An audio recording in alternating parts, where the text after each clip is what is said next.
इस वीडियो में दी गई जानकारी ओनली फॉर एजुकेशनल पर्पस है। ये नोटबुक और विकिपीडिया से ली गई है। कृपया कुछ भी मेडिसिन और ट्रीटमेंट लेने से पहले डॉक्टर की सलाह जरूर लें। खुद से मेडिसिन और ट्रीटमेंट ना लीजिए, ये जानलेवा भी हो सकता है। Thanks by team MT team. नमस्कार दोस्तों, वेलकम फ्रेंड्स। एमटी टीवी में फिर एक बार आप सबका स्वागत है। आज हम लोग जानेंगे एक गुरुत्वपूर्ण मेडिकेशन के बारे में। यानी आज सिंगल एक कोई मेडिसिन के रिव्यू नहीं करेंगे, आज जानेंगे एक संपूर्ण इलाज के बारे में। आज जानेंगे दाद, खाज, खुजली, ये बहुत सारा बीमारी, जैसे कि ये स्किन के बीमारी होता है, ये सब सीवियर प्रॉब्लम कैसे ठीक किया जाता है, जब ज़्यादा मात्रा में हो जाता है कैसे ठीक किया जाता है, और जब शुरुआत में कम मात्रा में होते हैं कैसे ठीक किया जाता है, इसके बारे में आज पूरी डिटेल्स जानेंगे। पूरी मेडिकेशंस भी जानेंगे, कैसा सावधानियां रखना चाहिए वो भी जानेंगे। क्या आप कर सकते हो मेडिकेशन के साथ, यानी मेडिसिन ले रहे हो या उसके साथ और भी क्या चीज़ ध्यान रखना चाहिए वो भी आज जानेंगे। पूरी वीडियो के साथ बने रहिए, पूरी जानकारी लीजिए, क्योंकि आधा अधूरा जानकारी जानलेवा भी हो सकता है।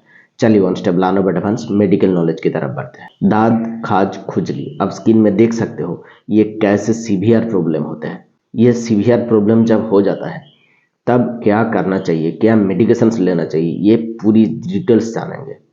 दांत खाज खुजली कई तरीके से हो सकता है। दांत खाज खुजली के प्रधान कारण है फंगल इन्फेक्शन। फंगल इन्फेक्शन के कारण से ये सब प्रॉब्लम होते हैं। ये सब कई प्रकार के हो सकते हैं। स्किन में देख सकते हो आप कई प्रकार के कैसे टाइप्स के इन्फेक्शन होते हैं।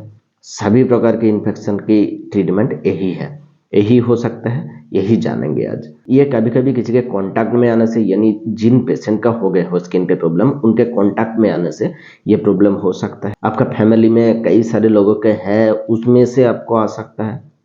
उसके कपड़े आपने पहन लिए, उसमें से भी हो सकता है। या किसी बार किसी पेशेंट को खुद से ही हो जाता है, यानी किसी चीज़ से या खाने से एलर्जिक है, उनमें एलर्जिक रिएक्शन हो गया, उसमें से भी ये प्रॉब्लम हो सकता है। बहुत सारा प्रॉब्लम हो सकता है। फंगल इन्फेक्शन बहुत सारा जगहों में हो सकता है। आपका कमर में हो सकता है, मुखों पे हो सकता है, गर्दन पे हो सकता है। बहुत सारा जगहों में फंगल इन्फेक्शन हो सकता है। एक से दूसरी जगह में फैल भी सकता है, इसीलिए सावधान रहिए। और इसके जो लक्षण आते हैं, यानी फंगल इन्फेक्शन के होने का या दांत खाज खुजली का जो लक्षण आते हैं, उसमें स्किन पे रेडनेस हो जाएगा, गोल गोल चकत्ते उठ आ सकता है, उसमें फाफोले बन सकता है, स्किन का कलर चेंज हो सकता है, ब्लैक कलर की भी स्किन हो सकता है, या नाखून भी हो सकता है। नाखूनों में भी जो होते हैं आप स्किन में देख सकते हो, वो प्रॉब्लम भी एक टाइप का फंगल इन्फेक्शन होता है। जो कीच नाम की बीमारी हो सकता है, या एथलेट्स फुट्स की बीमारी हो सकता है, एक्जिमा की प्रॉब्लम भी हो सकता है। ये सब फंगल इन्फेक्शन का श्रेणी में आता है। उसको ट्रीट करने के लिए पहले चीज जो ध्यान रखना चाहिए, आपके होम में आप क्या कर सकते हो, क्या चीज में आप सुधार ला सकते हो, उससे थोड़ा सा ठीक हो सकते हैं। आपका कपड़ा साफ सुथरा रहना चाहिए।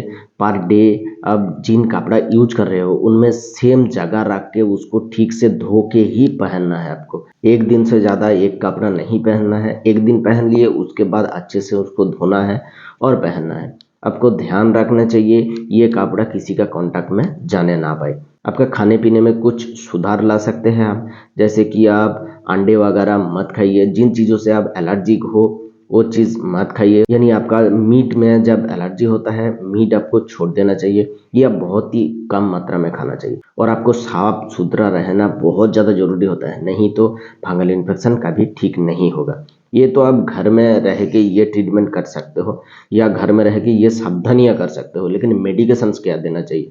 डॉक्टर के पास जाने से डॉक्टर कुछ मेडिसिन सजेस्ट करता है, जैसे कि कुछ खाने के मेडिसिन होते हैं और कुछ टॉपिकल एरिया में लगाने का मेडिसिन होता है। टॉपिकल एरिया में यूज करवा सकते हैं डॉक्टर। जो क्रीम देता है, जो ऑइंटमेंट देता है, वो टॉपिकल एरिया में आप लगा सकते हो। और जो मेडिसिन या टैबलेट या कैप्सूल्स देते हैं वो आप खाने की चीज़ होता है, खाना खा सकते हो।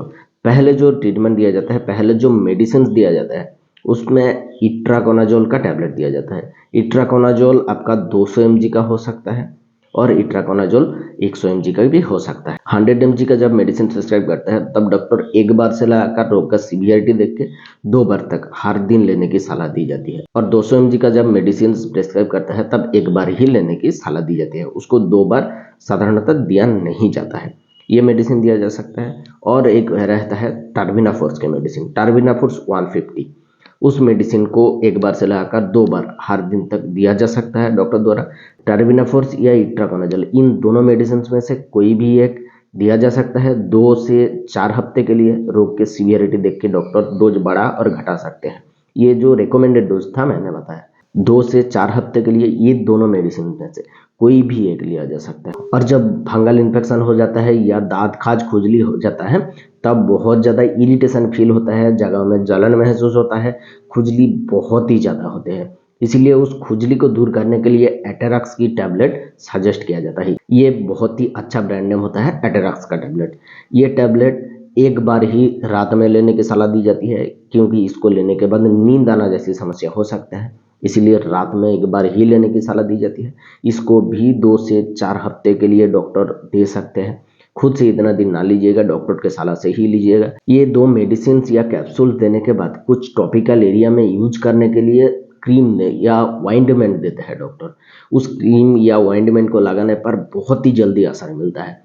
उस क्रीम में से टर्बिनाफिन की क्रीम हो सकता है या लुलिकोनाजोल की क्रीम हो सकता है। इन दोनों क्रीम में से कोई भी एक क्रीम दिया जाता है। सबसे ज़्यादा असरदायक रहता है लुलिकोनाजोल की क्रीम। उस लुलिकोनाजोल की क्रीम को या टर्बिनाफिन की क्रीम को पर डे 2 बार तक अच्छे से क्लीन करने के बाद 2 बार तक डॉक्टर द्वारा लेने की सलाह दी जाती है। टॉपिकल एरिया में आप अच्छे से लगा लीजिए, थोड़ा सा लेयर बना के ही छोड़ दीजिए। वैसे 2 बार तक हर दिन लेने से बहुत अच्छा फायदा मिल सकता है, बहुत ही जल्दी रिकवर हो जाता है। इसको भी 2 से लेकर 4 हफ्ते तक डॉक्टर द्वारा दिया जा सकते हैं।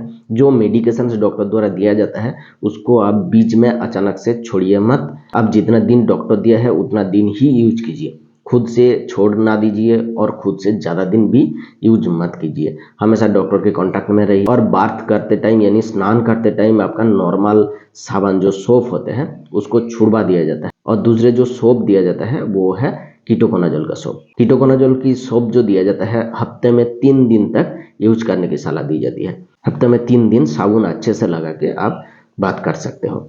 ऐसे ही करके ट्रीटमेंट दिया जाता है। और जो मेडिकेशन घर में रहने की सलाह दी जाती है, कैसे रहना चाहिए, वो मैं पहले ही बता दिया। और खान पान के जो रेस्ट्रिक्शन है वो भी मैंने पहले बता दिया। ऐसे ट्रीटमेंट लेने से आपका जो फंगल इन्फेक्शन है या दांत खाज खुजली की प्रॉब्लम है वो सब चला जाता है। दोस्तों आज के लिए बस इतना ही इन्फॉर्मेशन देना था। अगर वीडियो अच्छा लगे तो लाइक कीजिएगा और हमारे चैनल को जरूर सब्सक्राइब कीजिएगा ऐसे ही वीडियो बनने के लिए। मिलेंगे अगले वीडियो पर, तब तक के लिए सुरक्षित रहिए, अच्छे रहिए, धन्यवाद।